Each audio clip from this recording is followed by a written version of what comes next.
আমার বাদ দিয়া আমার জায়গা নাই জমি নিয়ে আমার বাঁচতে হয় না আমাকে মাইয়ে গাঙে বাসি তো আমাকে জ্বালিয়ে সম্মতি কাঠ দেন আমার কাঠ উপযুক্তি না পাই তো আমার চাই আমার 10 বছর পুরাই না দিয়ে আমার সুগন্ধ আরামু জাল পাতামু জাল টানামু আর এই ছেলেরা যেগুলো নাম দেশে বস্কো পাতা দেশে জ্বালিয়ে সমিতি এরা চাই পায় এবং জানে আছে আমার চাই পায় হেরা জ্বালিয়ে সমিতি চাউল পায় কাঠ আমার সারের কী অপরাধ করছে আমার দেশে থাকি না আমার দেশের নাগরিকটা আমি পাই না কেন আমি পাবো না আমরা বললে যে একটা মারি দেবে কি এক জায়গায় আমাকে মারি দেবে আমার এক জায়গায় থানা বাড়ি হয় না পোলা স্কুলে বলে কে তোরা হরটা না বাদ গিয়ে না তোরা স্কুলে আবি না তোর পড়তে দেবো না পিডিয়া মাইট গিয়া আমার ঢুকিয়ে দেয় আমরা সরকার কাছে মানুষটি সরের কাছে উত্তরান আমি কি জব দেবো আমি এর কাছে বলছি স্যার আমাকে জ্বালিয়ে সমিতির নাম নেন নিয়ে আমাকে কাঠ আমার যদি না পাই আমার শরীর পাই আমার জ্বালিয়ে সমিতির নামে চাউল পামু কাঠ পামু তারপর দিয়ে বস্ক বুড়া মানুষ যারা বস্ক হেরা মনে করেন কারে বস্ক বাজার থেকে পামু এবার দিয়ে এত মানুষের ঘর পাই আমার ঘরও পাইতেছি না আমার কি আমাকে নাম নাই আমার এত সারের কাছে বলি হেরা কেউ ভূমি খেত নেয় না না নেই কেউ নেই আল্লাহ বিল্লাহ করি আর খাই এই নৌকায় থাকি আমরা এবার বই নিয়ে ওই জায়গায় ছিলাম ওইটা আমার ওই 4-5 আমার মধ্যে ভাঙ্গা ছিল সব শেষ আমার কিছু নেই নৌকা তলে ইঞ্জিলে পানি খেয়েছে নৌকায় তলে উড়িয়ে মারা আমার যেটা আমরা অনেক ভয়ঙ্কর ছিলাম নৌকা দিন রাখতে পারি না এবারে অনেক নিরাপত্তা জানি নিরাপত্তা জায়গা এই জায়গায় নিয়ে আমরা আস্থান দিয়ে রয়েছি গাছ গাছালি ভাঙ্গা পরে কোনো নৌকা দিন রাখতে পারি না এখানে নিয়ে নৌকা দিন রাখছি আমার খুঁজছে এবার আইয়ার লোক করে রাখছি আপনার কয়টা সম্পর্ক আমার দুইটা ছিল কষ্ট আর হচ্ছে 3 বছর আর এই যে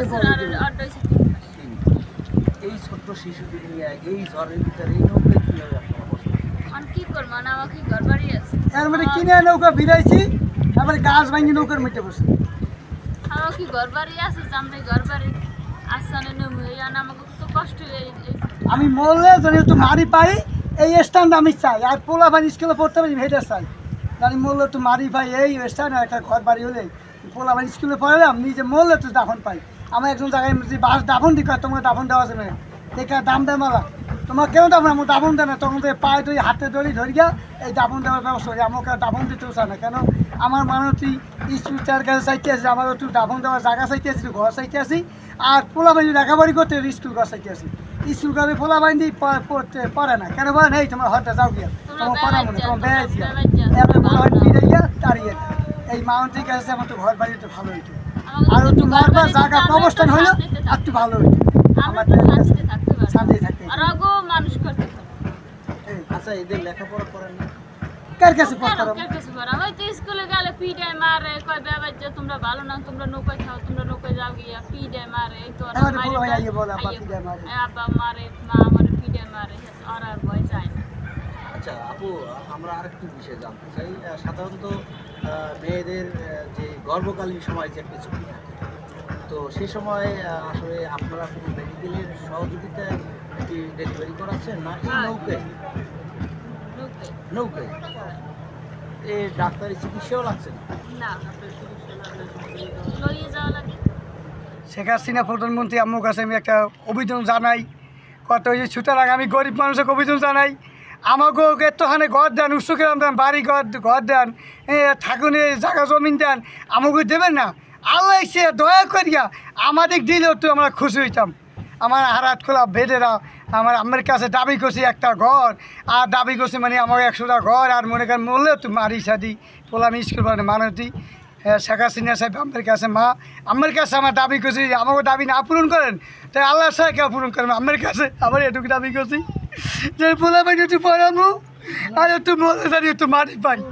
আমার কাছে পানতি মন্ত্রী সাহেব শেখ হাসিনা সাহেব মাগো আমার কাছে আমি অভিযোগ জানাইছি। আপনাদের গ্রামের বাড়ি কোথায় ছিল? আমাদের গ্রামের বাড়ি এসে দক্ষিণে দক্ষিণে দক্ষিণে গলাচিপা বুধবাড়ি ওখানে বাড়িঘর নেই ওখানে বাড়িঘর নাই কিন্তু আমরা ওই জায়গায় নৌকা আছে ওখানে নৌকায় মানে আপনাদের সব কিছুই নৌকায় বিয়ে শাদী হয় তাও নৌকায় হয় তো আপনি বিয়ে করছেন কোথায়? আমি বিয়ে করছি বরিশাল। কত বছর হয়েছে? আজ পেরে বেমালা দিন হয়ে গেছে। বেমালা দিন হয়ে গেছে অনেক ছোটকালে বিয়ে হয়েছে। ও আচ্ছা আচ্ছা এই যে বেমালা দিন আপনাদের বিয়ে হয়েছে এর মধ্যে আপনার স্বামীর সাথে আপনার সাথে কেমন সম্পর্ক এখনো? অনেক ভালো অনেক ভালো সম্পর্ক অনেকে কালে ভালো কোনো কাজ নাই, দরকার নাই, কোনো ই নেই, কোনো চলিয়ে ফিরিয়ে খাই। কিন্তু অনেক সমাজে অনেক বড় লোক আছে, তাদের মধ্যে কিন্তু এই টুকটাক যে ব্যাপার আছে। সুখ নাই। না, কিন্তু আল্লাহ আমাকে সুখিয়ে রাখছে, ভালো রাখছে, আমাকে তো খুব শান্তিতে রাখছে আমাকে। দর্শক, কথা বলছিলাম বেদে সম্প্রদায়ের জীবন জীবিকা নিয়ে। বেদে সম্প্রদায় আসলে তাদের জীবন করুণ। তারা এই যে আজকের যেখানে রয়েছি লাহারহাট, এখানকার কিছু বেদে সম্প্রদায় তাদের মনের কথাগুলি তুলে ধরেছেন যে তাদের জীবন যৌবন এমনকি মৃত্যু পর্যন্ত তাদের এই নৌকাই শেষ। নৌকাই তাদের জন্ম, নৌকাই তাদের মরণ। এটাই হলো এই বেদে সম্প্রদায়ের জীবন। তাই তারা যে অনেক কষ্টে দিন যাপন করছে, ঝড় তুফান উপেক্ষা করে তারা এই নৌকাতেই তাদের জীবন জীবিকা পরিচালনা করে আসছেন। তো একজন বয়স্ক চাচা আকুতি করে বলেছেন মাননীয় প্রধানমন্ত্রী জননেত্রী শেখ হাসিনার কাছে, মাননীয় প্রধানমন্ত্রী আপনি আমার মা, আপনার সহযোগিতা না পেলে আমাদের এই জীবন মান কখনো পরিবর্তন হবে না। তাই আপনি সমাজের সকল স্তরের মানুষের কর্মসংস্থান থেকে শুরু করে, আবাসন থেকে শুরু করে, গুচ্ছগ্রাম থেকে শুরু করে আপনি কিন্তু করে দিচ্ছেন। তাই তাদের বারবার একটি কথাই আকুতি জানিয়েছেন এই বৃদ্ধ চাচা, মাননীয় প্রধানমন্ত্রীর কাছে জোর আকুতি জানিয়েছেন যেন তাদের একটি আবাসনের ব্যবস্থা করেন এবং তারা মৃত্যুবরণকালীন সময় যেন তাদের একটি নির্দিষ্ট কবরস্থানও থাকে এবং সেই কবরস্থানে যেন তাদের দাফনের ব্যবস্থা করা হয়, এমনটাও তারা দাবি জানিয়েছেন মাননীয় প্রধানমন্ত্রীর কাছে। আমরা বৃদ্ধ চাচার সাথে একমত পোষণ করছি এবং এই যে এক আপার সাথে একমত পোষণ করে আমরাও মাননীয় প্রধানমন্ত্রীর কাছে জোর আকুল আবেদন, মাননীয় প্রধানমন্ত্রী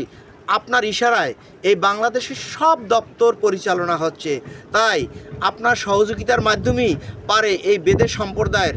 জীবন জীবিকার মান পরিবর্তন ঘটতে। তাই আমরা আপনার কাছে জোর দাবি জানিয়েছি এই অসহায় হতদরিদ্র বেদে সম্প্রদায় যারা নদীতে তাদের জীবন বাস, তাদের আপনি সহযোগিতা করবেন, এটাই প্রত্যাশা। এই প্রত্যাশা রেখে আমি দীপক শীল, সুগন্ধা টিভি, বরিশাল।